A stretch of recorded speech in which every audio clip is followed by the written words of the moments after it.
Hello guys, and welcome back to another episode of Pokemon Origins. Today we're looking at two Pokemon, Munchlax and Snorlax, so let's get started. First up we have Munchlax, or its Japanese name Gonbe. It is the Big Eater Pokemon and number 446 in the National Dex, being introduced in Generation 4. Munchlax stands at 0.6 meters or 2 foot tall and weighs 105 kilograms or 231.5 pounds. Munchlax is a normal type and actually has the lowest base speed stat of all Pokemon, for which it is tied with Shuckle. Now, Munchlax has a teal coloured body with a cream coloured spot on its chest. Its round head is teal in the top half and cream on the bottom half. It has big round eyes and large pointy ears. It has 5-fingered hands and cream coloured feet with 3 clawed toes. The fur close to the bottom of a Munchlax seems to resemble a dress. Munchlax also has 2 pointy teeth that stick out of its mouth even when it's closed. Munchlax is likely based on a bear cub, or a baby bear, and its habits may also be based on the fact that bears eat a lot of food before hibernating, which its evolution Snorlax seems to do a lot more of. Also, the fact that Munchlax can be found in or near honey trees in the Sinnoh region adds up to what they are based on, as most bears, especially black bears, love honey. There are no gender differences between Munchlax, and Munchlax's shiny form has lighter blue fur, but that's all the changes as its cream areas are the same colour. Pokédex entries tell us that Munchlax actually hides food underneath its kind of fur, but then it actually forgets about it, so in the long term it's not a very good strategy. Looking at the name Gonbe, it may be a combination of Cabagon, which is Snorlax's Japanese name, and baby. It may also derive from Gonbei, which is a popular Japanese name for peasants in the old days. This may relate to the fact that it hides the food underneath its fur, which isn't a very sanitary measure, so you could assume it's something like to do with that. The English name Munchlax is a combination of munch, which means to chew or eat, and relax or lax, which means to be, lazy. Looking at its sprites very quickly, in the 4th generation the sprites are fairly similar, apart from the fact that in Diamond and Pearl the eyes are closed, whereas in Platinum, Heart Gold and Soul Silver they're open and it's raising an arm up. The back sprite is simply its head and really just the back of its body. Then in Generation 5 it stands up and is similar to the Platinum, Heart Gold and Soul Silver sprite, and the back sprite, as you'd expect, just there. And finally for Munchlax, looking at its size, it stands at 0.6 meters or 2 foot, which makes it a small to medium sized Pokemon. But when you take into account it weighs 105 kilograms or 231.5 pounds, it is very heavy for its size. Now if we move on to Snorlax, or in the Japanese, Cabagon, it is the sleeping Pokemon and number 143 in the National Dex, being introduced in the very first generation. Snorlax stands at 2.1 meters tall or 6 foot 11 inches and weighs 460 kilograms or 1014.1 pounds, so very heavy indeed. Like Munchlax, it is a normal type, and it's also the most powerful non-legendary Pokemon that can legitimately hatch from an egg in terms of base stat total. As you may know, when you breed a Snorlax, it will hatch into a Snorlax unless you're holding a full incense. Also, Munchlax will evolve into a Snorlax when it levels up with high friendship.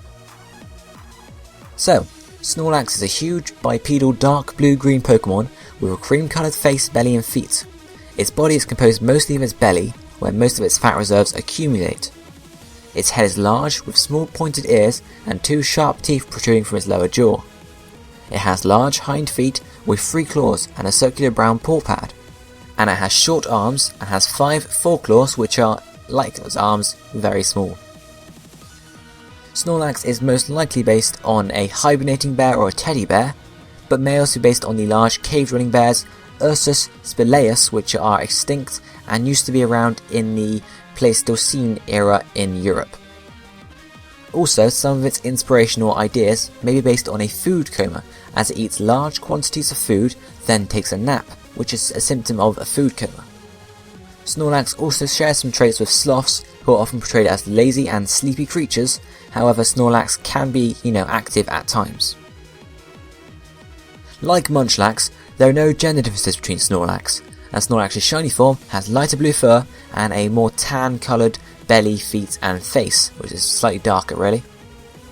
Also, Pokédex entries tell us it has to eat over 880 pounds of food every single day to be satisfied, and also when its belly is full, it becomes too sort of lethargic and lazy to even lift a finger, so it's safe to bounce on its belly and use it as a trampoline. The name Cabagon may come from an alternate reading of sleep, which is by, and a corruption of Kansui, which means snoring, or Aiku, which means rest. It may also incorporate Cabi, which means mould, which denotes the fact that Snorlax will eat anything, even mouldy food. Cabagon is also based on a nickname of Game Freak programmer Koji Nishino, which is the reason his game appearance using Snorlax as his highest level Pokemon in Black 2 and White 2. And the name Snorlax comes from a combination of snore and lax or relax, again similar to Munchlax. Looking at the sprites for the generations, being introduced in Generation 1, we can see here the sprites are very different. In green it sat straight onto the camera, red and blue it actually led on its side, and then yellow it tried to sit up a bit, and the back sprite you can't really see much of it at all, just black and a bit of its face really. In Generation 2, in Gold, Silver and Crystal it really just moves around a bit, tossing from side to side, and the back sprite is fairly similar to Generation 1. Then in Generation 3, in Ruby, Sapphire and Emerald, it has, it's looking up, trying to sort of reach for something when it's on its back, and then Fire and Leaf Green is just asleep on its back. The back sprite here is different from the Generation 2 back sprite, unlike most Generation 3 sprites, and you can see, you can see a bit more of its face now, but not a whole lot.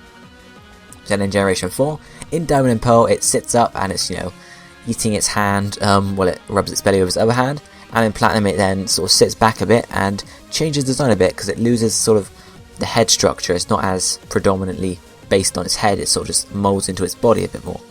Then Heart Gold and Soul Silver, it leans forward, trying to sort of reach for something on the ground, I assume. The back sprite in this case is, you can see a lot more of its back there, and its head is much more firmly shaped forward. Finally in Generation 5, it actually reaches up with its arms, and then its back sprite is similarly reaching up with its arms. Finally for Snorlax, looking at its size, standing at 2.1 meters or 6 foot 11 inches, it's a fairly large Pokemon. You can see, stacks up very well against me and Ash, so we wouldn't really want to be, trying to contend with a lazy Snorlax or a hungry Snorlax. So guys, that's it for this episode of Pokemon Origins. I hope you enjoyed it. I enjoyed making it. I'd appreciate it if you can leave a comment below and a like on the video, and if you haven't already, subscribe if you would like to. I'll be seeing you all next time. Goodbye guys.